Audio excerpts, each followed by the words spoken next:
We Can Do It! Programang hatid ay kwentong buhay na puno ng inspirasyon at aral mula sa ating mga kababayan worldwide. We Can Do It! Dito lang sa inyong 702 DZAS, FEBC Radio TV.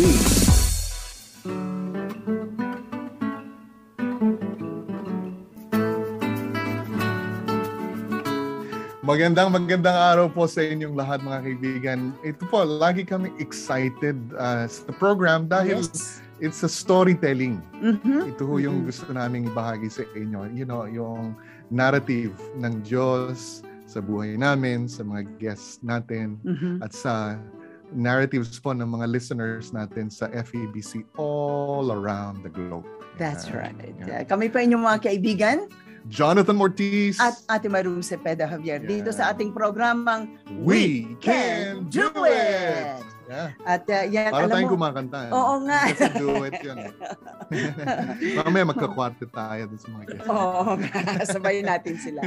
But anyway, pagkwentuhan, ay nako, inaabot tayo ng oras na oras, no? Right. Ako gusto ko makipagkwentuhan sa telepono. Yeah. Si Ate Maru gusto ko makikita. Oo. Abutin ako ng oras. Natatawa?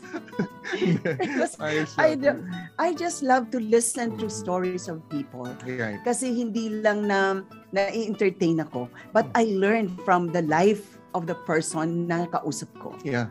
So, kung halimbawa nasa company ako, kukunin kita talaga sa customer service. Ikaw ang head ng customer service ko. Ganun ba Kasi yun? talagang nandun yung totoong-totoo, genuine kang nakikinig sa mga tao. Pero gusto ko hapon. Hapon. Kasi sasabihin ko, FEBC, good afternoon. But anyway, we are so glad that you can join us. Ano man pong nangyari. Ano man pong nangyari sa atin in the past days, celebration, birthdays, anniversaries, ano man special occasions dyan, we are rejoicing with you. That's true. And ito na yung pagtatapos nitong linggong ito, and we are so happy na you can spend it with us. Even just for 30 minutes. Alam mo tayo, natatapos, parang tapos yung week sa linggo eh. Oo nga. Pero yun talaga, technically, yun yung unang. Yung umpisa. Umpisa nga. Ay, naku, umpisa pa lang pala to. Okay. Pero tayo kasi nagpapahinga tayo ng linggo. Right? Well, anyway, mga kaibigan, samahan niyo po kami. Tapos, message niyo po kami sa Facebook. Yung messages niyo doon. Nako, we always look at it. And we respond to that. Well, ito po ang programang We Can Do It, napapakinggan sa FEBC Radio TV, sa Facebook at YouTube channel ng 702 DZAS FEBC Radio. Gayon din po sa channel 185 sa GCTV tuwing Sabado, alas 6:30 ng umaga. So napapakinggan din po tayo napapanood nyo kami ng alas 6:30 ng umaga. So it's Mission Day today. Yeah, Mission Day. Ang mission po ng Diyos, ang gawain po ng Diyos, sinimulan po niya. Napakaganda ng plano niya. Nagpapatuloy. Pinadala niya ang Panginoong Jesus. Namatay sa krus ng Kalbaryo. Nabuhay ng mag-uli. At pinadala ang banal na Espiritu sa atin. And then, we're waiting for His coming. Yeah. That's a story. Oo. Alam mo, ang story ng ating Panginoon, every time you hear it, it's fresh. Yeah. It talagang nangungusap sa atin. Kung minsan nga paulit-ulit na, no? Yung mga kwento about Him. But still, nakikita mo yung excitement ng mga tao na makakadinig ng isang milagro mula sa ating Panginoon. Buhay na binago, mga victories natin sa buhay, ang sarap-sarap pag-usapan. Na Ate Maru, honestly, sa worship singing, worship songs, right? I mean, hindi tayo nagsasawang mapakinggan na namatay ang Panginoong Jesus sa krus ng Kalbaryo. Pinatawad tayo. In fact, yun nga dapat ang focus natin. Yun yung cross. Yes. The cross of Christ is the focus of our worship. Na yung mga tao, di ba, noong Old Testament, nagpupuntahan sila sa temple. Ang talagang pinaka-focus ng temple is magsasacrifice. Okay. May papatayin ng mga hayop. Right? Magpapatay ng hayop. sa atin, pagkaintindi natin ganyan, actually yun yung pinaka-highlight ng message or the theme of the worship. It's because of the Lamb of God. Amen. Kaya ang focus po natin ay laging ang Panginoong Hesus namatay sa krus ng Kalbaryo, nabayubay siya ron, pinatawad tayo sa kasalanan natin, nga buhay na maguli, kaya meron tayong pag-asa sa buhay na ito. Napakasarap po. At hindi tayo magsasawang balik-balikan yung story niya. Tama. Kaya ho yung story niyan, kailangan ho nating ipahayag sa buong mundo. Kasi hindi ho nila naiintindihan pa yan. Mayroon pa hong, I think, 3.2 billion ang hindi pa ho nakakarinig sa pangalan ng Panginoong Hesus. So we need to share the gospel to the whole world. Amen. Ang FEBC po, yun ho ang habol, yun ho ang mission. Kasama ho natin ang iba't iba pang mga mission ng mga mission agencies na yun ho ang pinapahayag, ang ebanghelyo ng Panginoon. Kaya ho, makakarinig ho tayo ng ilang mga testimonies natin sa Cruza FM Radio. Oh. Ang Cruza FM Radio, ito po ay sa Cambodia. Ang ibig sabihin po ng Cruza is family. Talaga? So when you go to, a non-Christian country, you want to connect with them kung ano yung mga pangangailangan nila. And, kasi you need to communicate with them na, look, the family is very important to us as well. The family is very important to you as well. Ang Panginoong Hesus maraming ituturo patungkol sa pamilya. In fact, siya yung pinakamagandang mga turo sa pagiging intact ng family. Amen. Kaya ito hong Cruza FM sa Cambodia, meron tayong isang listener na sumulat dahil sa problema sa pandemic. Sabi niya, my name is Tida. Ako ay nakikinig sa Healing Heart program. Nagpalakas po ito sa akin bilang isang asawa, bilang ina. Itong mensahe ng inyong programa, I was so discouraged at that time. I was planning to commit suicide. 2 years ago, ang aking pong asawa ay nalulun sa gambling. Umalis siya ng bahay. I didn't know what to do. I was so hurt. In His time, by His grace, I took the radio and listened to Healing Heart program during the night. Okay? Healing Heart program. Yung Healing Heart shows me how to solve and face problems. Okay?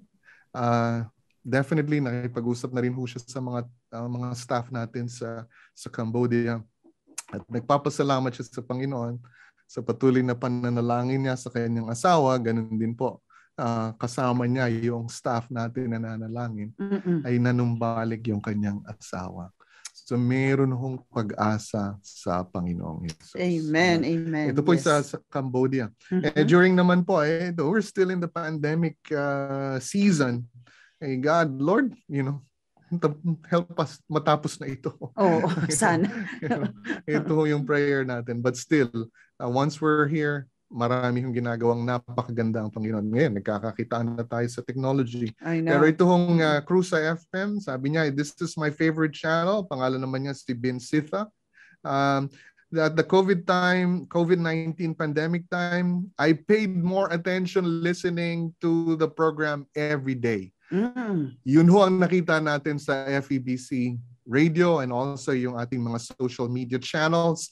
Exponential po ang growth ng FEBC. Wow. Dahil ho sa ganito. All the topics show me how human beings can face different challenges.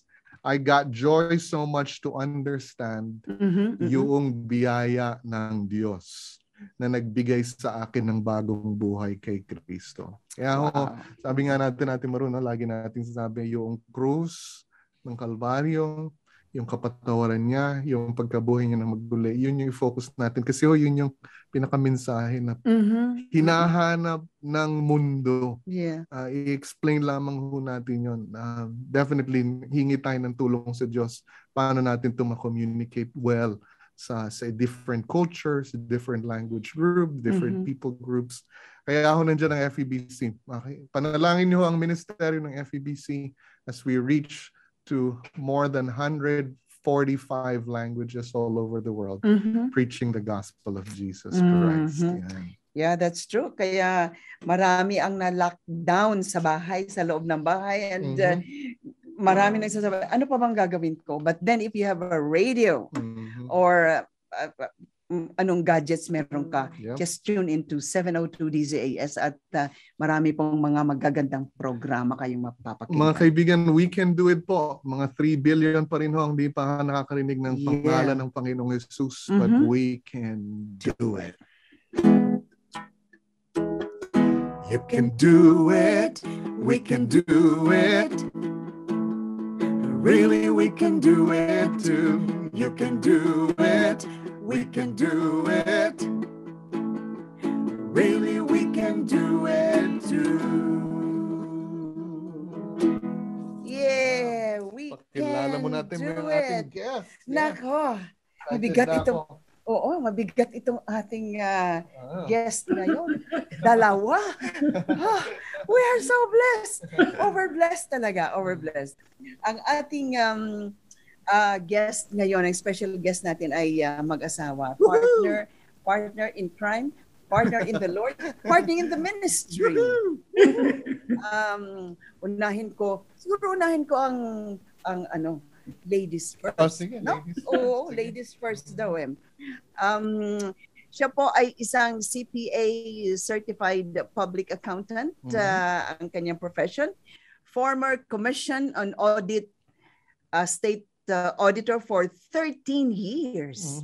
Served as a United Nations Auditor, New York headquarters, New York, USA, 1991 to 1992. A retired budget and fiscal manager, County of San Diego for 22 years. Wow. Oh boy. And now she's a Bible study leader sa Women's Bible Study Group of Shadow Mountain, El Cajon, San Diego. Wow. I'm so proud to introduce to you Mrs. Lorna Sasing Amarilla. Yes. Siguro ang pinaka-favorite ni Lorna yung Bible study. Yes. Tapos ikaw naman. Sige, pakilala mo naman. Ang poging-poging kaibigan natin. Yung hindi magwanta. Siya po ay mission worker ng IBC Manila in Makati. Ano nga IBC? International Baptist Church. Baptist Church. Yeah. Right? At naging pastor po ng Kawit Baptist Church from 1988 to 1992. Naging associate pastor po siya ng IBC Manila in Makati from 1992 to 1994. Wala rin pahinga ito. Wala. Siyempre, mga pastor hindi dapat nagpapahinga rin ang pastor. May sabat. At Pastor of Hope, IBC San Diego, California, 1994 and to 2000. Dito ko nakita sila. Yes. Si Sister Lorna. At naging pastor po sa Faith Community Church, San Diego, California, 2000 to 2007. Walang iba kundi si Pastor Henry Taladua Amarilla. And also si Sister Lorna Amarilla. Okay. Yes. Amarilla. Okay, let's welcome po sa ating program. Thank you. Yehoo! Maraming paborito. Yehey!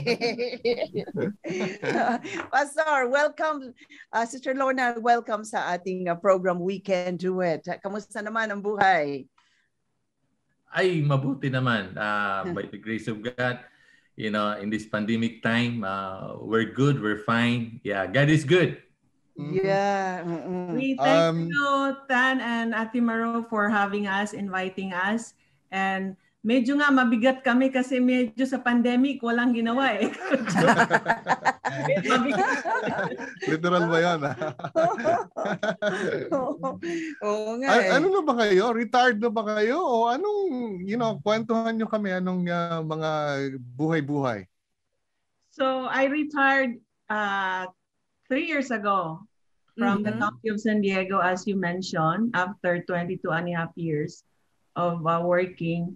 Tapos, after that, I was asked to help with the Bible study, women's Bible study at Shadow Mountain. And also, we have a Filipino group Bible study as well. So, wala namang retirement sa service. Sa Panginoon, di ba, Ate Maro? So, we are still serving the Lord until He comes. Yeah, amen. Si Pastor naman. Ba, occupy until I come or do my So, that's true. That's true.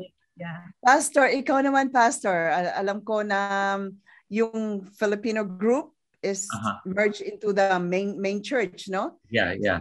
So after leading the Shadow Mountain Community Church Filipino congregation from 2007 to 2016, and so me and Lorna, we asked God what ministry that He wants us to do. Then God opens the door sa this cruise ship ministry, the Shadow Mountain Cruise Ship Ministry. And that we're just like, from local, biglang naging global. Ganda. Pastor, paano nag-start itong inyong ministry na ito? I'm so excited, no? Kaya ikaw na magkwento. Tama rin kung sasabihin, alam ko. Yung cruise ship ministry, nagsimula sa inyo, Pastor? Or there was an existing ministry for that? Or what happened? Yeah, no. So what happened? Yeah, what happened? One of our prayers talaga is to go on cruise. Magku-cruise kami. Mag-cruise kayo, family. Okay. And then we did it as a family last 2008 when we're still the group. We're using our worship service at the International Ministry Center that you and Pastor Jonathan came and visited us. And so with the Carnival Elysian, it's just a Mexican Riviera cruise. And then, so what happened? We were surprised kasi nung we're checking in we're surprised kasi lots of Filipino crew members. So and then we're in San Diego, and then so I asked Lorna, wow, there's a lot of Filipino crew members. And so sabi ko sa kanya, I need to interview one of them para so nakakita kami yung si Rulan Giyang, steward supervisor from Tarlac. And so I asked him kung paano sila nakapagtrabaho sa cruise ship. And then sabi niya that we were hired in the Philippines. So as overseas contract workers, OCW. Akala ko OFW yun. So magkaiba pala yun. OCW, overseas contract workers, OCW. Kasi they were hired as a contract worker. So 6 to 9 months sa barko and then go back for a vacation and then babalik na naman sila for another 6 to 9 months. And so and then what happened? So we interviewed them and then they said na pag dumating sila sa San Diego, only are allowed few hours kasi itong mga crew members pala, we learn na ang day off nila, hindi yung day off nila one full day. They are only given few hours kung nasa shore sila. So kung nasa shore sila, they need to, ang iba gusto na lang nilang magpahinga kasi nga pagod sila, pero gusto naman nila ding lumabas para makalanghap ng hangin or bibili ng kanilang personal yung mga stuff for their personal needs or magpadala ng pera or magpadala ng mga cargo sa Pilipinas. So what they do is they are rushing and then naghahanap sila ng taxi, charge sila ng mahal. So parang nabigyan kami. Pero tatanan, Ate Maro, while we were on the cruise ship, I was so yung na ako sa kanila kasi they are so hardworking. They are. Hardworking, wala silang pahinga. And then, parang sabi ko, wow, and they are so far from their families. So sabi namin, so let's do what we can do to accommodate them when they are in San Diego. So sabi ni Pastor, when you are on your way to San Diego port, text me or contact me and I'll be there waiting for you at the port. So yun yung nag-umpisa, Timaro, na that this was in 2008.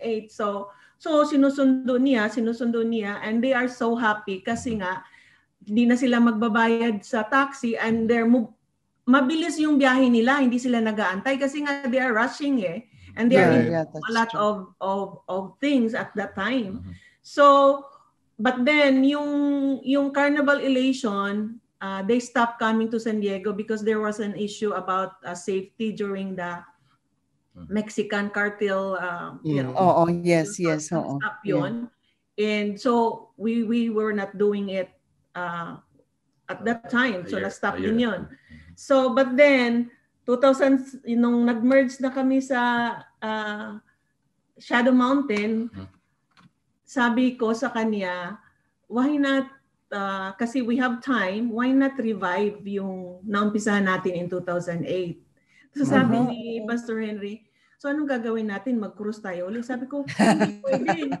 Hindi pwede kasi wala tayong pera. Sabi ko, ang gagawin mo, pumunta ka sa pier, mag-abang ka doon ng mga crew members, magpakilala ka na ikaw si ganito, ganon. Sabi niya talaga, sabi ko, because you have that gift. You know how to, attract people. Kasi yung smile, yung ganon. So, trusting. People can trust Pastor Henry right away. Oo nga So, pwede mong pautangin. So, from 2008, na-revive yon ng 2017. Yeah. So and friendly, okay. Yeah, so after praying, actually, every big decision, me and Lorna talaga, we pray for 6 months. 6 months talaga yon. So come July, August ng 2017, okay na. So may go signal na kay God. So I go there for a few months, try to make friends sa talaga. Ang problema, kasi hindi nila ako kilala, natatakot sila. Sabi nila, sige po, sasabihin ko, come, where do you want to go? I'll bring you there, and it's for free. Okay lang po, gano'n. So after few months, sabi ko kay Lord na one time, I think it was Saturday, so nakita ko yung 7 crew members walking towards me, palabas. And then I called Lorna right away. Lorne, can you pray for me? Sabi ko, 7 crew members. Sabi ko na God will give these crew members to me that I can minister, I can offer free transportation. Then nagpe-pray siya. Actually, before going to the cruise ship terminal, talagang I asked her, kung minsan natutulog pa siya, yung ginigising ko siya, hey, can you pray for me? So every day yon. Tapos ipag-pray niya ako. So there, nag-pray siya, and then ito na, lumabas. The first word na came out from my mouth, sabi ko, hey kabayan, saan nyo gustong pumunta? Sabi kagad nung isa, padala pera ako kuya. And then yung isa, kuya, bili ako ng sapatos sa Nike. So sabi ko, let's go. I'll bring you there. So itong 7, nagtinginan sila. Sabi niya, kilala mo yan? Sabi niya, hindi. Tapos sabi nila, bilhin sila. Sabi niya, 7 tayo. Siya lang mag-isa. Sige, sama tayo. So, 5 doon sa 7, sumama sa akin. So, nung nasa loob na sila ng van ko, I introduced myself. Oh, by the way, call me Kuya Henry, and I'm a chaplain at the Port of San Diego. I'm from Shadow Mountain Community Church, and we have this cruise ship ministry that we're giving free transportation sa mga crew members. So, yung sakay nyo, libre ngayon. And then, one of them said, Kuya, huwag ka namang magbiro ng ganyan. Nasa Amerika tayo. Walang libre dito. magkano ka? Para bang pakyawan, you know? Oo. Yeah, tama. Magkano ba? Sabi nila, at saka, why you're doing this to us? You know, we don't know you. We're not your relatives. Ganun din ikaw sa amin. And then, so tiningnan ko sila sa mata. Sabi ko, you really want to know the real answer? Sabi nila, oh kuya, kasi imposible naman. So sabi ko, God loves me and I want to share the love of God to you guys. And the love of God is free. That's why your transportation is free. Lumaki yung mata nila. Sabi nila, ang galing ng hugot ni kuya. so sabi ko sa kanila, now I'm at Chaplain, so I need to pray. Okay lang ba? Pero sabi ko, ba't wala kayong magagawa? Kasi Chaplain ako, di ba? So sabi nga minsan tinatanong ko sila, alam niyo ba kung ano ang Chaplain? So yung iba, hindi. Kuya, sabi naman nung isa, yung Chaplain, ano yan, parang pastor yan, parang pari yan. Nag-pray, nag-i-encourage, gano'n. Ay, gano'n ba? O sige po kuya, ipag-pray niyo po kami. Yan, yun ang pinag-pray ko sila. And so, yun ang tapos umabot yun ng yung 1 year nga na yung nag-i-establish muna kami ng friendship talaga, relationship. A relationship, yes. Yeah.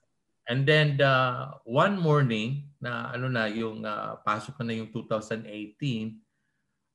So one morning nagpray ako sa Panginoon. Sabi ko, Lord, it's been almost a year. So do you want me to share the gospel na sa kanila? Kasi ganoon. So sila rin usually ang nagiging kasama mo. Oo. Every time yung tapos pero pa iba-iba. Okay. Yeah. So, yung contact person ko nandyan, 1, 2, pero sa next kong pick up sa kanila, may bagong 2, 3, ganon. Yeah. So, may mga times sila, pero many times, iba-iba na naman ang kasama nila. From one department to yung halos from different departments na susunod. So, sabi and then whisper sa, and then God said, sa akin, impisa ka na, okay, you share the gospel na. So, yun yung, that was December 2018. Which is magandang i-share ang gospel kasi Pasko. Pasko. Pasko. So nandoon na sila sa welcome ko nandoon. Sila? 6 sila, 7 ako. So sabi ko sa kanila, I'm gonna pray. But before praying, I want to share something. Pasko, gano'n. Sabi ko, di ba kayo, lalabas tayo. Siguro yung kayong lahat ay lalabas para mamimili ng pang-Christmas gift na ipapadala nyo. Sabi na, kaya bibili nga kami damit, sapatos, pabango, gano'n. Sabi ko, yung on that first Christmas day, just God came down, gano'n. Yung aking presentation ng gospel between 3 to 5 minutes lang.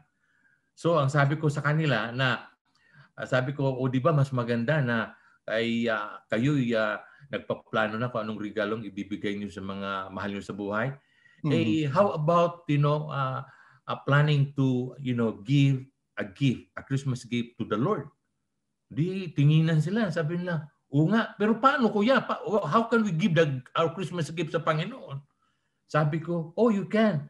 By praying the prayer, opening your heart, your life sa Kanya and receive Him as your Lord and Savior. Wow. Pastor. That's really wonderful. However, we're so limited time, kaya meron pa tayong susunod. May part 2 tayo, Pastor, because I know a lot of people would like to listen more. Ano na ba nangyari pagkatapos ng Pasko na yon? What happened after that trip? So, sorry, wala na tayong time. I believe tumanggap sila sa Panginoon. Amen. Yeah. So, pag-usapan natin yan, Pastor, sa part 2 natin. Okay lang ba? Yes. Yeah. Yes. Okay. So, we're running out of time. So, mga kaibigan, let's sing. We can do it. Yes, we can do it. With Christ who gives us strength, we can do it. Yes, we can do it. With Christ Christ who gives us strength. Maraming salamat po mga kaibigan at itong ating programa We Can Do It ay napapakinggan sa FEBC Radio TV at napapanood sa Facebook Live at YouTube channel ng 702 DZAS FEBC Radio TV, gayon din sa channel 185 sa GCTV.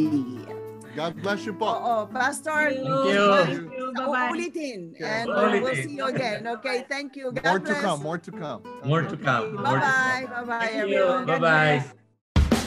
Inyong narinig ang We Can Do It dito lamang sa inyong 702 DZAS FEBC Radio TV, agapay ng sambayanan.